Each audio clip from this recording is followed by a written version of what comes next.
하나님 말씀 봉독합니다. 전도서 7장 13절 14절을 함께 한 목소리로 봉독합니다. 시작. 하나님께서 행하시는 일을 보라. 하나님께서 굽게 하신 것을 누가 능히 굽게 하겠느냐. 정통한 날에는 기뻐하고 곤고한 날에는 되돌아보아라. 이 두 가지를 하나님이 병행하게 하사 사람이 그의 장래일을 능히 헤아려 알지 못하게 하셨느니라. 아멘. 할렐루야. 따라합시다. 인생 살아보니 알겠더라. 자, 오늘 말씀은 뉴욕의 만백성교회를 담임하시는 이종본 목사님이 오셨는데 한국말로 설교하니까 걱정하지 마시고, 자, 우리 은혜 주십시오. 박수로 환영합니다.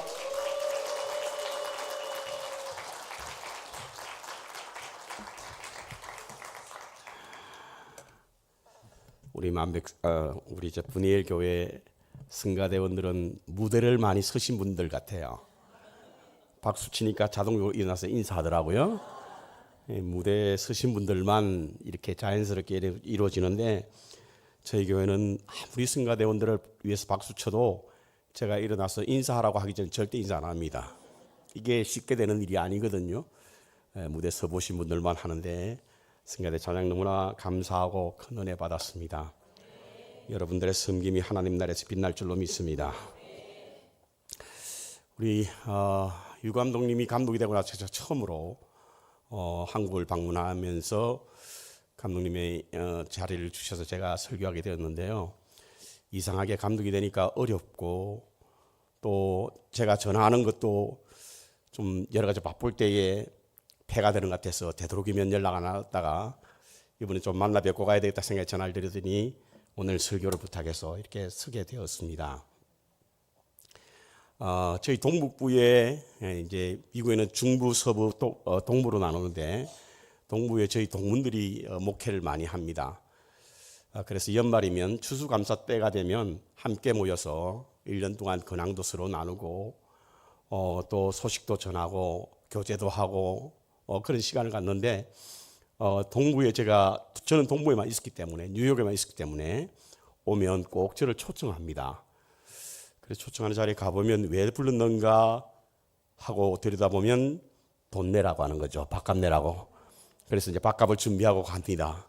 밥값을 준비하고 가서 우리 후배들에게 잘 식사를 대접하고 끝나고 나서 차도 마시고 서로 나누는데, 느닷없이 한 후배가 유 감독님이 이야기를 하는 거예요.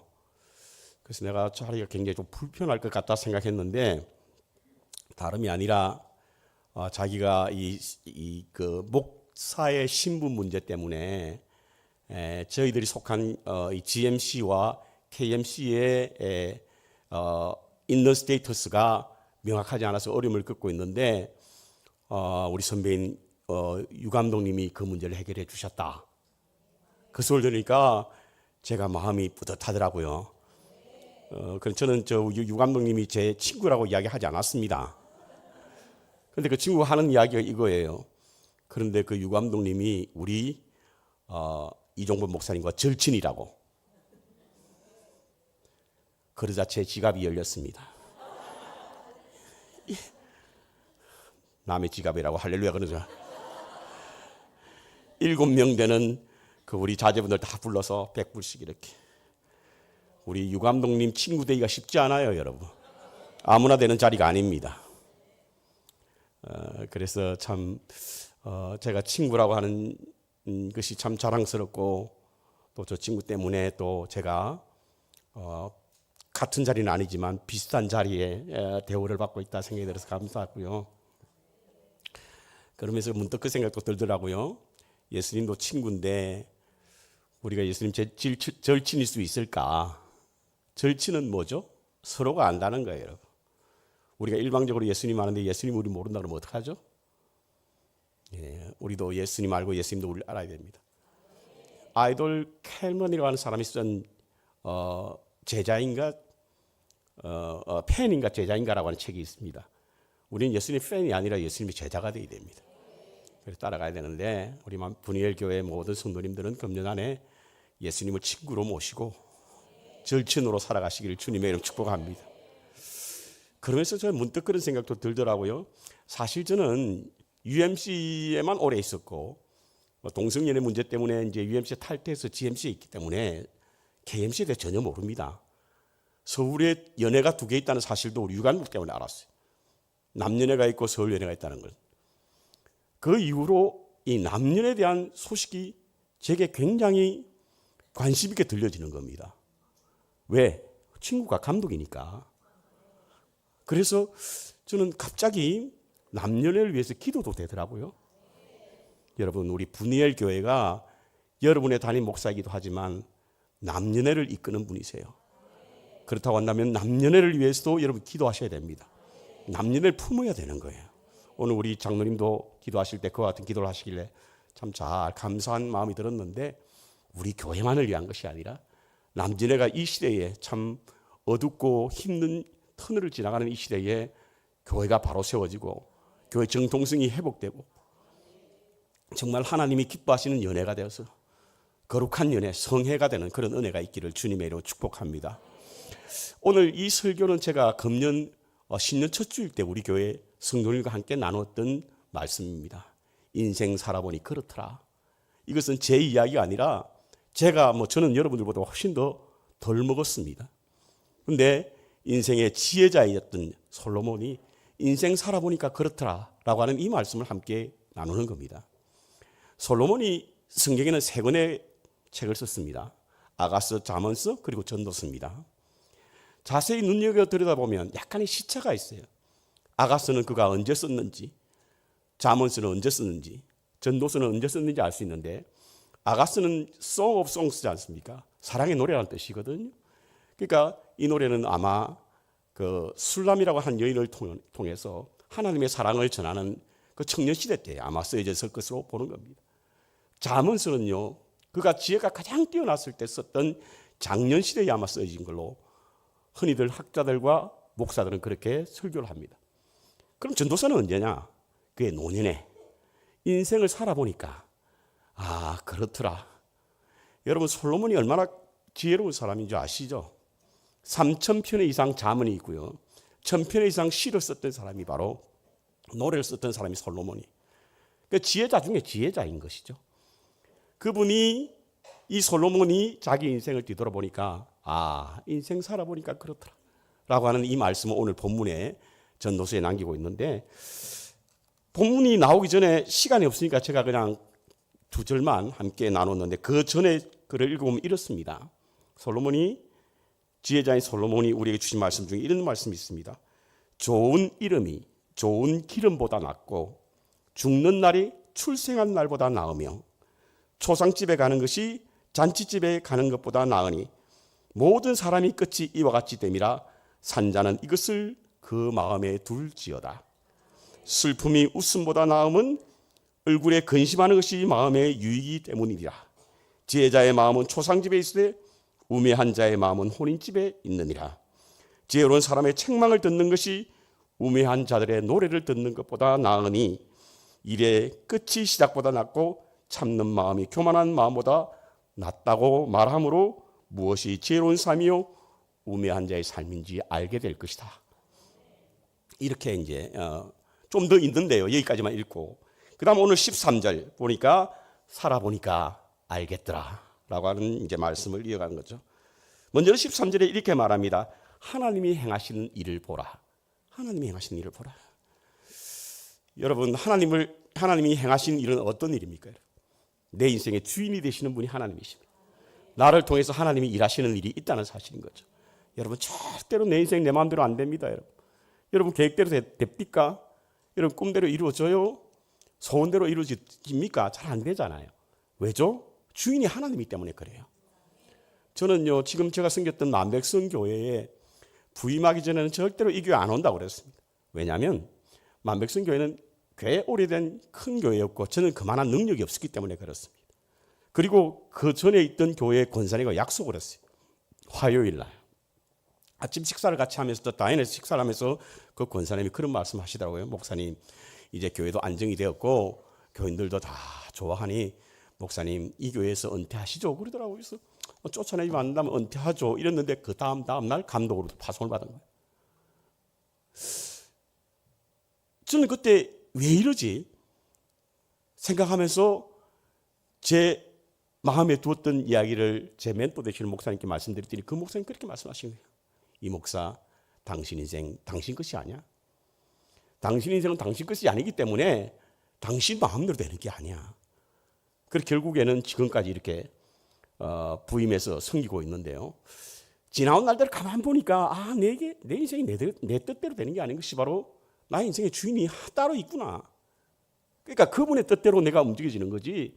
오늘 전도자도 그와 같은 똑같은 말을 하고 있는 겁니다. 이제 알겠더라. 살아보니까 알았던 그 사실은 바로 하나님이 행하시는 일을 보라. 하나님이 어떤 일을 행하셨는지 보니까 하나님께서 굽게 하신 일을 누가 곱게 할 수 있느냐. 하나님께서 굽게 하신 일을 누가 곱게 할 수 있겠느냐고요. 우리 인생을 하나님이 곱게도 하신다는 겁니다. 곱게도. 이 곱게 하다라고 하는 말을 번역서에 보니까 삐뚤삐뚤하게 하더라 이거예요. 그냥 평탄하게 쭉 가면 얼마나 좋겠습니까? 근데 인생은 롤러코스터 같이 업앤다운이 있잖아요. 어려울 때도 있고 힘들 때도 있단 말이에요. 이렇게 하신 것이 우리가 일반적으로 생각할 때 하나님께서 우리에게 좋은 일이 있게 하신 것은 하나님이 하시는 일이고 우리에게 시험이 오는 것은 사단이 하는 일이구나 생각할지 모르지만 그렇지 않다는 거예요. 하나님께서 우리에게 곱게도 할 수 있답니다. 굽게도 할 수 있다는 거예요. 그것이 하나님이 일하시는 건데 분명히 하나님이 굽게 하실 때는 그 이유가 있다는 겁니다. 어떤 이유가 있냐면 그 이유는 장래 일을 능히 헤아려 알지 못하게 합니다. 장래를 우리가 알지 못하게 하기 위해서 때로는 하나님께서 우리 인생을 삐뚤삐뚤하게 한다는 거예요. 그래서 그것을 우리가 곱게 할 수 없는 하나님이 행하시는 일이 있다고 하는 사실인 겁니다. 우리 인생에서 일어나는 좋은 일과 나쁜 일은 우리가 스스로 우리의 미래를 예단하거나 그와 같은 일을 당연히 여기지 않게 하기 위하여 하나님께서는 우리 인생을 곱게도 하시는데 그 일이 바로 하나님이 하시는 일이라고 하는 사실인 것입니다. 전도서 3장 1절에 11절에도 그와 같은 말씀을 하셨는데요. 하나님이 모든 것을 지으시되 때를 따라 아름답게 하시려고 지으셨다라고 말씀하셨는데 여기 아름답다라고 하는 것이 바로 하모니란 뜻입니다. 조화란 뜻이에요. 그 우리 인생은 때로는 굽게 할 수도 있고 곱게 할 수도 있습니다. 하나님께서 그것이 바로 우리로 하여금 아름다운 삶을 살게 하기 위해서 그와 같은 일을 했다는 사실인 겁니다. 여러분 로마서 8장에 보면 하나님을 사랑하시는 자 곧 그 뜻대로 부르심을 입은 자들에게는 모든 것이 협력하여 선을 이룬다라고 하는 말씀 아시죠? 몰라도 할 수 없습니다. 모든 것이 협력하여 선을 이루는데요. 그 모든 것이라고 하는 뜻이 무엇이냐면 1속, 2속, 3속, 4속 협력해서 한다는 뜻이 아니라 물론 그 뜻도 그렇게 해석도 가능한데 그 본질적인 뜻은 무엇이냐면 어렵고 힘들고 좋았고 행복했던 순간들이 협력하여 선을 이룬다는 거예요. 그게 아름다운 하모니란 뜻입니다. 그러니까 하나님께서 우리에게 우리 인생에 정말 어려운 시기를 겪고 있다고 한다면 하나님께서 우리의 삶을 아름답게 만드시려고 하는구나 라고 믿으면 그것이 오히려 큰 은혜가 될 수 있는 줄로 믿습니다. 금년 한 해 여러분 어떤 일이 벌어질지 모르잖아요. 모르죠. 아무도 모릅니다. 점쟁이를 알아서 점쟁이 찾아가는 분들이 있을지 모르겠습니다만 그 점쟁이도 여러분들 그 하나님이 지어진 피조물이니 어떻게 알 수 있겠어요. 그 하나님께서 우리 인생을 예단하지 못하도록 그와 같은 일을 하게 하신다는 것입니다. 좋은 날과 기쁜 날이 그러면 있게 될 텐데 인생에 업앤다운이 있고요. 곱게 하는 날이 있는데 그때는 그러면 우리가 어떻게 해야 되는 거예요? 어떤 자세로 살아야 할 것인가? 우리 인생 우리 마음대로 펼칠 수 없으니 하나님께서 하고 있으니 우리에게 형통한 날과 아픔의 날이 올 때 우리가 어떻게 해야 되는가를 오늘 본문은 말씀하고 있습니다. 전도서 기자가 이렇게 말합니다. 형통할 땐 기뻐하고 공고한 날엔 돌아보라. 같이 하십시다. 형통할 땐 기뻐하고 공고한 날에는 뒤를 돌아보라. 금년 한 해 형통할 때 여러분 감사하시기 바랍니다. 공고한 날에는 한번 되돌아보시기 바랍니다. 형통할 때는 왜 이 말씀을 하셨냐면 형통할 때는요 자칫 우리가 이것이 당연한 것으로 여길 때가 있습니다. 내가 노력해서 내가 열심히 해서 나의 공로로 이와 같은 형통한 일이 있다고 생각할 때 우리가 찾아오는 것이 무엇입니까? 무섭게 도적처럼 찾아오는 것이 바로 교만한 마음입니다. 내 인생 내 마음대로 할 수 있다 생각하는 거예요. 형통할 때. 그때 자칫 넘어질 수가 있습니다. 그런데요, 우리가 형통할 때 감사하게 되면요, 교만이 한 길로 들어왔다가 7길로 달아납니다. 교만을 이기는 가장 무서운 무기는 감사입니다, 여러분. 감사가 있으면요, 내 마음속에 교만한 마음이 들어오려고 하다가도 달아나게 돼 있는 거예요.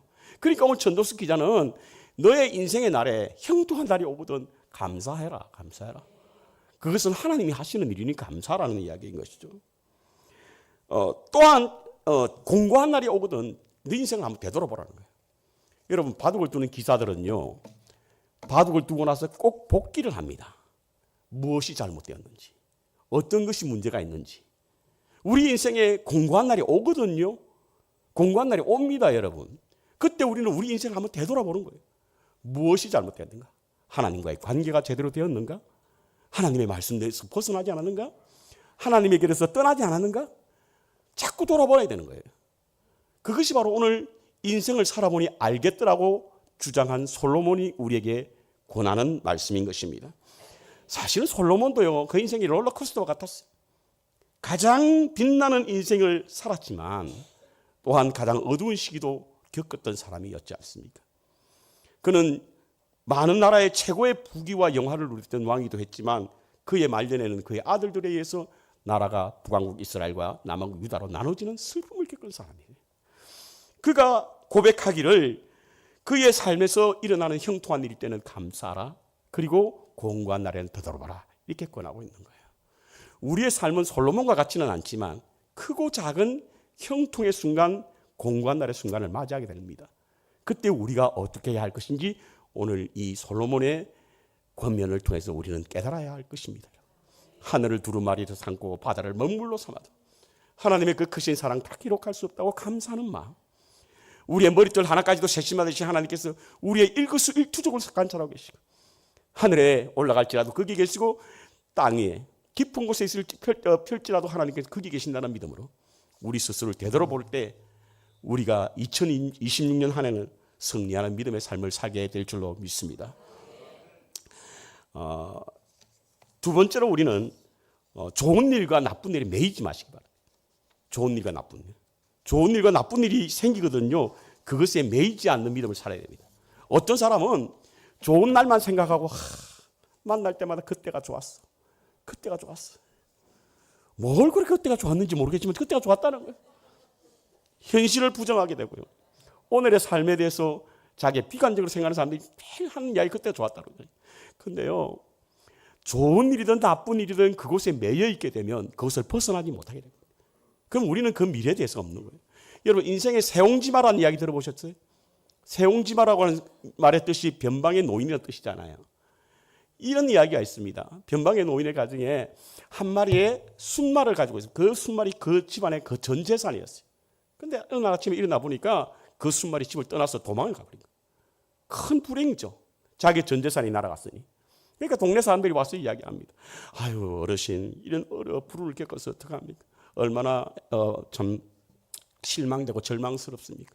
그러니까 이 노인이 하신 말씀이 모릅니다. 기다려 보십시오. 인생 모릅니다. 기다려 보시라고. 근데 어떻게 됐다고요? 그 나갔던 순말이 암놈을 하나 데리고 들어온 거예요. 암말을 하나 데려온 겁니다. 그 사람들이 다 놀라가지고 아유, 노인 얼마나 좋으세요. 참 좋은 행복하겠습니다. 뭐 이런 이야기를 하니까요. 그것도 모릅니다. 그것도 모릅니다. 인생 좀 더 살아봐야 합니다. 어떻게 됐다고요? 아들이 말을 타고 가다 떨어져서 다리가 부러졌어요. 그러니까 또 동네 사람들이 찾아와서 말합니다. 아니, 하나밖에 없는 아들인데 그 다리가 부러져서 어떡하냐고. 그 불행이 어떡하냐고. 그랬더니 이 노인이 하신 말씀이 인생 모릅니다. 좀 더 살아봐야 합니다. 어떤 일이 벌어졌어요? 전쟁이 일어났대요. 그 마을에 건강한 젊은이들은 다 끌려가고 다리 부러진 그 아들만 남아서 그 동네 처녀들다가 다 결혼을 했다는 이야기. 그 이야기는 나중에 지어낸 이야기고요. 어쨌든 인생 모르는 겁니다. 너무 곳에 매여 있어서는 안 됩니다. 여러분, 우리 팬데믹 기간에 가장 많이 썼던 그 경구 중에 하나가 뭐냐면 이 또한 지나가리라. 그 말이었잖아요. 그렇죠? 여기도 많이 썼죠? 예, 팬담이라는 것이 영원히 끝나지 않을 것 같았지만 이 또한 지나갔습니다. 이 또한 지나갔다는 말이 어디서 나온 말입니까? 성경에서 나온, 워낙 이 글이 좋으니까 사람들이 성경에서 나온 이야기라고 생각하는데 그게 아니라 미드라시라고 하는 책에서 나오는 이야기입니다. 히브리인들의 뭐 어떤 자문서라고 할 수 있는 것이죠. 어느 날 다윗 왕이 전쟁에서 크게 승리하고 돌아와서 궁에서 연회를 벌리는데 이 순간, 이와 같은 순간과 또다시 찾아오게 될 불행의 순간에 위로가 될 수 있는 말 한마디를 반지에 끼고 다닐 수 있도록 세공에게 불러가지고 글자 하나를 집어넣어서 그 반지를 만들어 오라고 그런 거예요. 근데 세공업자가 뭐 금으로 그 세공은 잘하지만 도대체 문구가 생각이 안 나는 거예요. 어떤 말 한마디로 왕이 교만하지 않고 어려울 때 절망하지 않는 그런 경구를 하나 그곳에 넣을까 고민하다가 찾아간 사람이 누구냐면 솔로몬이었어요. 솔로몬님, 왕이 이와 같은 명령을 했는데 어떤 말이 좋겠습니까? 그랬더니 솔로몬이 그거 쉽지 않느냐? 이 또한 지나가리라. 그 쓰라는 이 또한 지나가리라. 지금 형통한 날에 그렇게 기뻐하고 그것으로 끝날 것 같지만 이 또한 지나간다는 거예요. 슬픔의 순간 영원히 우리에게 기쁨이 회복될 것 같지 않지만 그것 또한 지나간다는 사실인 거예요. 이것이 얼마나 큰 위로가 되었는지 훗날에 링컨 대통령은요, 자신의 연설에서 이 글귀를 인용하면서 자만의 순간에 이토록 자신을 순화시키는 말이 없었고 고통의 심연 속에서도 이렇게 위로가 되는 말이 없었다. 이렇게 인용했습니다. 여러분, 우리 마음속에 나쁜 일, 아픔과 슬픔 많고 고통 중에 지금도 여전히 어려운 가운데 빠지신 분들이 계십니까? 아니, 금년 한 해 그와 같은 일들이 우리에게 기다리고 있을 줄도 모릅니다. 그것이 영원할 것 같지만 그렇지 않습니다, 여러분. 끝납니다. 이것 또한 지나갈 수 있습니다. 어딘가 끝이 있다는 거예요. 당장 마침표가 찍히기를 원하지만 야속하게도 그 언제쯤인지 알 수 없지만 그것은 흘러가게 되는 겁니다. 너무 매여 있지 마시기 바랍니다. 너무 고민 속에 사로잡히지 마시기 바랍니다. 여러분, 로마 시대 때는요, 이 전쟁에서 나간 군인들이 장수들이 돌아올 때는 그 길가 연도에 그 장수가 들어올 때 환영하는 그런 인파들이 막 모여서 성전한 장수에게 축하하는 그런 시간들이 있습니다. 여러분들도 영화를 보셨죠? 배너라고 하는 영화 혹시 보셨죠? 뭐 여러분들 다 거기 보면 그 장수 뒤에 사복을 입은 한 남자가 뭘 흔들면서 그 장수에게 속삭이는 말이 있습니다. 이 사람은 누구냐면 노예예요, 노예. 노예가 장수 뒤에 서서 장수에게 기속말로 던지는 말이 있는데 그것이 바로 메멘토 모리. 죽음의 순간이 다가온다. 죽음을 잊지 말라라고 하는 이야기였다는 거예요. 그러니까 우리 인생이 뭐 성전했다고 해서 그것으로 끝이 하는 게 아니라는 거예요, 여러분. 우리 항상 죽음을 준비해야 되는 인생이기 때문에 겸손하라고 하는 이야기인 것이죠. 너무 그곳에 매여 있게 되면 우리는 그곳에 붙잡혀서 한 발자국도 미래에 갈 수 없다는 사실을 기억해야 될 줄로 믿습니다. 마지막으로 끝까지 하나님을 신뢰하십시오. 자, 보십시오. 하나님이 우리를 만드셨죠. 그래서 우리에게 우리의 삶을 우리 뜻대로 하지 못하게 하셨습니다. 때로는 굽게 하셨고 그 굽게 하신 것을 우리는 곧게 할 수 없다고 하셨으니 이 말씀 후에 그러므로 너희들은 형통할 때는 감사하고 공고한 날에는 내 인생을 되돌아보라. 그리고 그게 매이지 말라. 그러면서 마지막으로 하신 말씀이 그렇다고 한다면 하나님을 신뢰하라고 하는 겁니다. 신뢰하는 건 왜 방법이 없습니다, 여러분. 하나님을 신뢰하는 이 하지 않고 뭐 방법이 있어요? 없단 말이에요. 신뢰한다라고 하는 게 뭐죠? 경외한다라고 하는 것이 무엇입니까, 여러분? 여러분, 믿음이 어떤 거예요? 무엇이 믿음입니까? 사도 바울이 빌립보 교회에 가서 복음을 전하다가 감옥에 갇히는 사건 아시죠? 뭐 사도행전 16장에 나와 있습니다. 거기 보면 빌립보 감옥에서 갇혀 있던 바울과 실라가 빌립보 감옥에서도 낙심하지 않고 기도했다고 그러죠. 어떤 일이 벌어졌다고요? 옥문이 열렸다고 그러지 않습니까? 그 옥문이 열렸을 때의 간수들은요, 이제 죽었다 생각한 거예요. 왜냐하면 당시의 간수들은요, 죄수가 탈출하잖아요. 그럼 그 죄수의 죄값을 본인이 받는 거예요. 바울과 실라가 있던 그 옥문이 열려 있고 거기에 간수가 볼 때 그들이 도망갔으니까 아, 이제 나는 죽었구나. 그래서 그가 자결하려고 한 거예요. 자결하려고 했어요. 여러분, 사람들이 자결할 때는 두 가지 이유 때문에 자결한다고 합니다. 살아있는 것보다 죽는 것이 더 편할 때. 바꿔서 말씀드릴게요.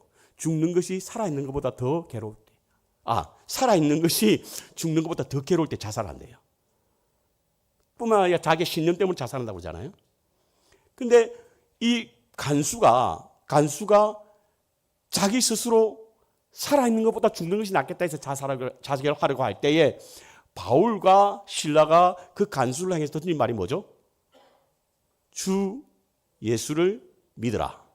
그리하면 너와 내 집에 구원을 얻으리라. 맞죠? 틀렸다는 듯이 눈으로 쳐다보고 계신 분이 계신 것 같은데.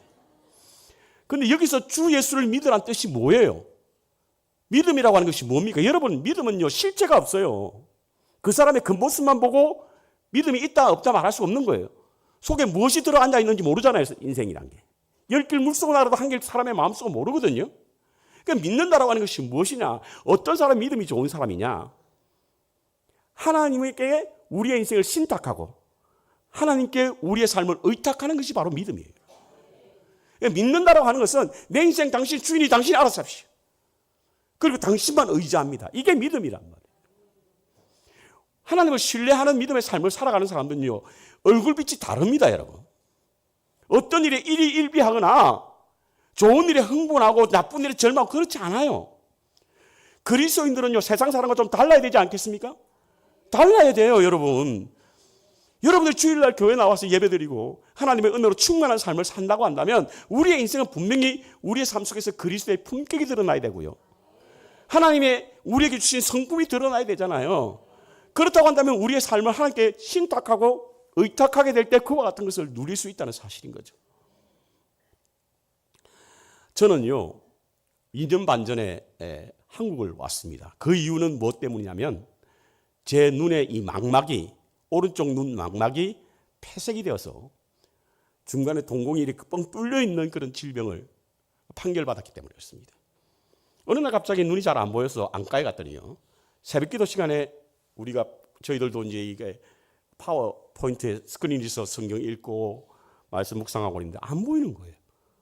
갑자기 왜 이러지? 그리고 안과 갔더니 빨리 치료를 받아야 됩니다. 안 되면 실명이 될 수 있습니다. 그래서 이제 치료를 받기 시작했어요. 근데 좀처럼 변화가 되지 않는 거예요. 뿐만 아니라 한쪽 눈도 점점 더 똑같은 증세가 생기기 시작한 거예요. 더 충격적이었던 것은 제 안과 의사가 제보고 그러는 거예요. 금년에 몇 살이요? 왜요? 그 눈으로 몇 살 더 살아야 돼요? 이런 식인 거예요. 가슴이 철렁 내려앉는 거예요. 여러분, 앞이 보이지 않으면 사람이 바보가 됩니다. 그래서 몸이 1000양이라면 눈은 900양이라고 말하는 거예요. 그만큼 눈이 중요합니다. 특별히 저는 목회를 하는 사람이고 성경과 하나님의 말씀과 책을 가까이 해야 되는 저로서는 아주 치명적인 일이었습니다. 사람이요, 앞이 잘 안 보이니까 둔해지는 것 같아요. 창조력도 사라지고 순발력도 떨어지고 어떤 일을 접하게 될 때 어떻게 대처해야 될 것인가, 그 반응 속도도 굉장히 늘어지는 거예요.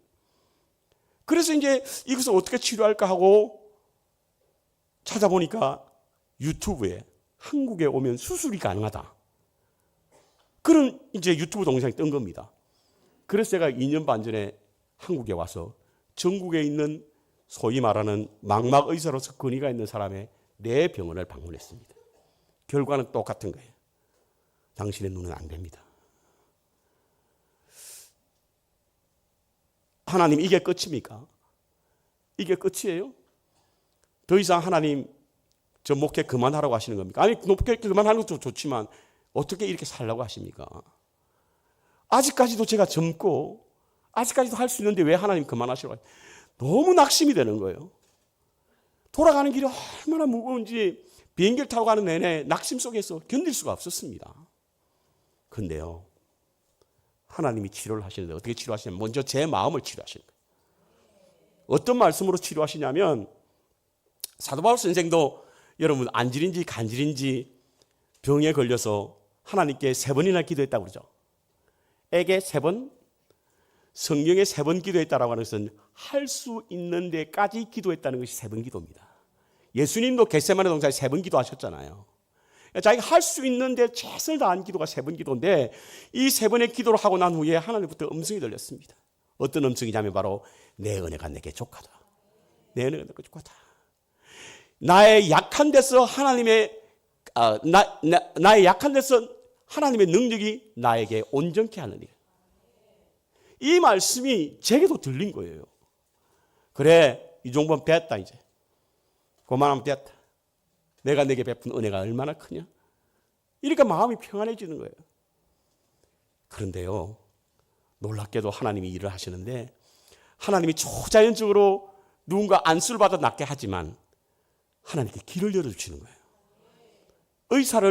제 안과 의사가 다른 의사를 소개하고 그 다른 의사가 좋은 치료제, 새로 나온 치료제로 저에게 막막 주사를 낫기 시작했는데 이번에 와서 건강검진 받아보니까 2년 반 전에 받았던 것보다 눈이 더 좋아졌대요. 눈이 열려지는 거예요. 언제? 하나님께 신탁했더니, 하나님께 의탁했더니 우리가 할 수 없는 일을 하나님이 하시는 거예요. 제 아들 이야기 하나만 하고 마칠게요. 오늘 행사가 많아가지고 저 아이가 이제 지금은 유나이티드 항공사의 헤드쿼터에서 근무합니다. 뭐 제법 자기 딴에 좀 높은 데 있다고 매일 저한테 자랑하는데 이 아이가 고등학교 때 제가 얼마나 속을 썩였는지 모릅니다. 아니 저는 그 학교 잘 다니는 줄 알았어요. 근데 대학 진학을 위해서 카운셀러를 만나야 되잖아요. 고등학교 2학년 때 대개는 만나거든요. 그래서 이제 카운셀러를 만나러 갔죠. 뭐 전 당당히 갔습니다. 그랬더니 그 카운셀러가 저를 얼마나 야단을 치는지. 자식 교육이 어떻게 시켰길래 아들이 이 모양 이 꼴이냐고. 처음 듣는 이야기예요 저는. 왜요? 문제가 있어요? 학교 수업에 참석을 안 해가 지금 대학은 고사하고도 학교에 퇴학을 하게 생겼다는 거예요. 전 우리 아이가 집에서는 뭐 그냥 목사 아들로서 흠이 없이 그렇게 잘 지냈거든요. 그 말이 너무 충격을 받은 거예요. 제가 불러서 이야기를 했더니 뭐 친구가 수업에 심지어는 경찰까지 우리고 그래서 같이 도망가고 이랬다는 거예요. 너무 화가 나는 거예요. 집에 있는 거 막 다 던지고 난리가 났었어요. 제가 실망, 뭐 기도도 크게 하지 않았지만 너무 저를 실망시켜 어떻게 나에게 이렇게 디스어포인티드 시키냐고 그냥 아이를 막 패기도 하고 짓밟기도 하고 그냥 집에 있는 자기 근데요 그렇다고 아이 안 변하더라고요. 그렇다고 세상에는 2가지 안 되는 게 있죠. 2가지 지 맘대로 안 되는 게 있습니다. 골프하고 자식하고 2가지 지 맘대로 안 된대.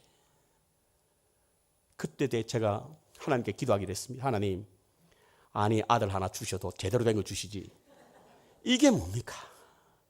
목회하기도 힘들어 죽겠는데 자식까지 이러니 제가 견딜 수가 있습니다.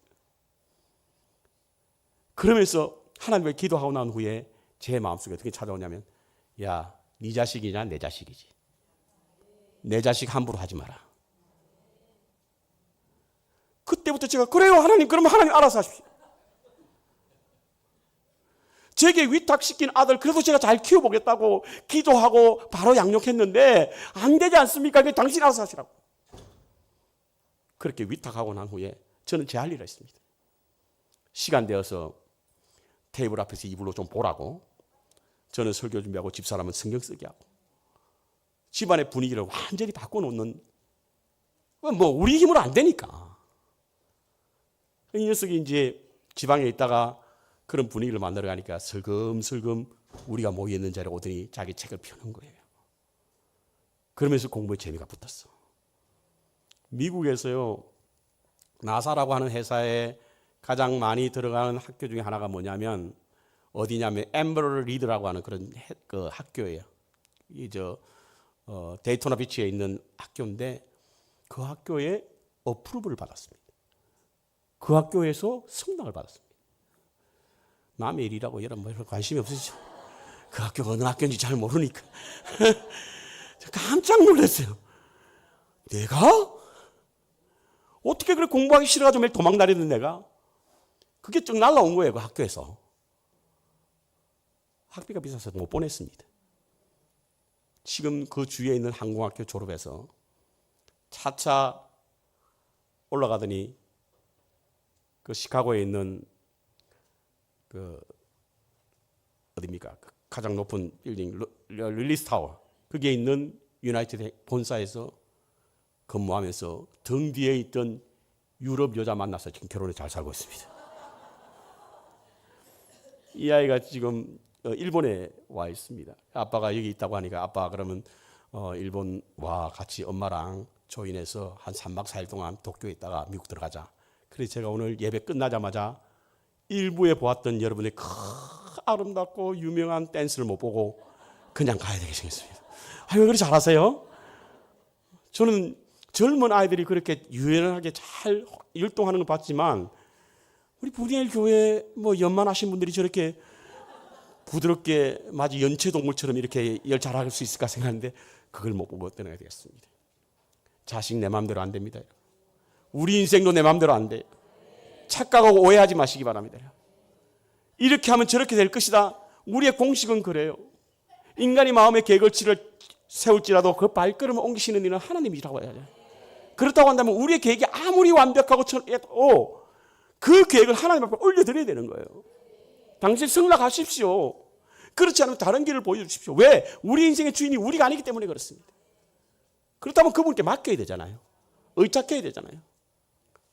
모쪼록 금년한해 여러분 우리 분이엘 교회가 남녀를 섬길 뿐만 아니라 이 분이엘 교회 자체가 인생 살아보니 그렇더라고 건면했던 이 전도서의 이 말씀을 묵상하면서 형통할 때 감사하십시오. 공고한 날에 뒤돌아보시기 바랍니다. 너무 좋은 일, 나쁜 일에 매여 있지 마시기 바랍니다. 하나님만 의지하시기 바랍니다. 감사합니다.